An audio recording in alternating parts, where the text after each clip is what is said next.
Bill Webb, and when I left the Navy in 1978, I was a lieutenant. We proceeded north and east, and that's where we picked up contacts coming down from the north. I'm in CIC looking at the radar screen where the first deployment, you know, you're looking at a radar and all you see the little flashes of lights that are contacts, and that's all they are, a little point of light. But by the second deployment, you don't see a little round dot of light. Your mind immediately kicks in with where it's coming from, what the speed is, and so forth. You're actually, in your eye, you think you're seeing whatever it is. And there were two torpedo patrol boats coming down from the north. And I knew they were patrol boats because they were the speed, about 45 miles an hour, too fast for a surface combatant, too slow for a fixed wing aircraft. Knew they didn't have helicopters, so the only thing left is torpedo boat.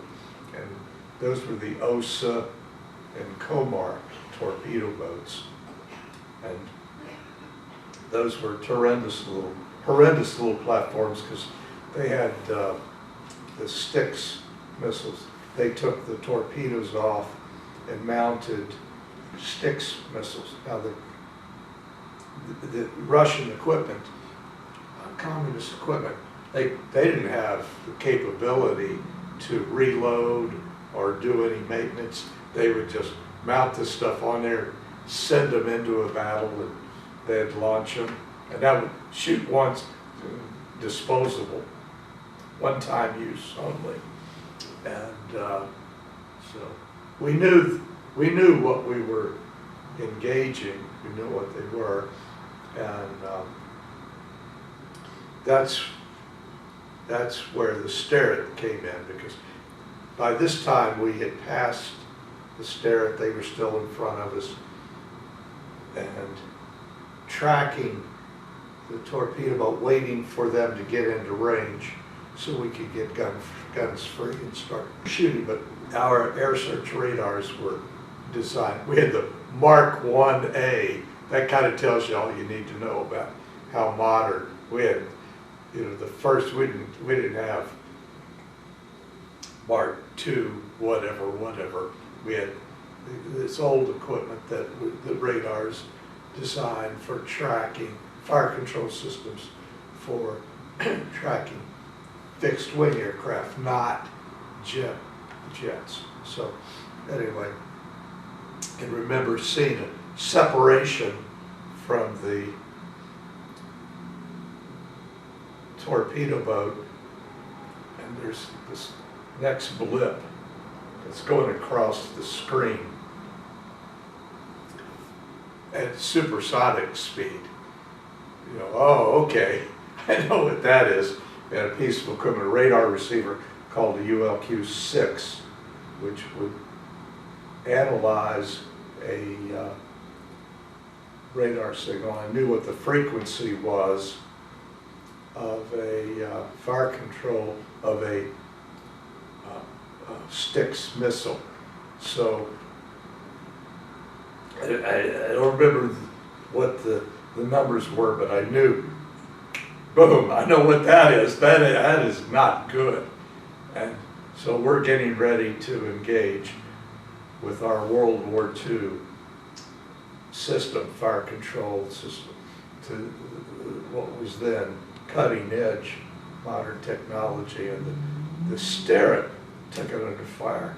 Now, this is a capability that we did not know that we had in our Navy at the time, was a surface-to-surface capability.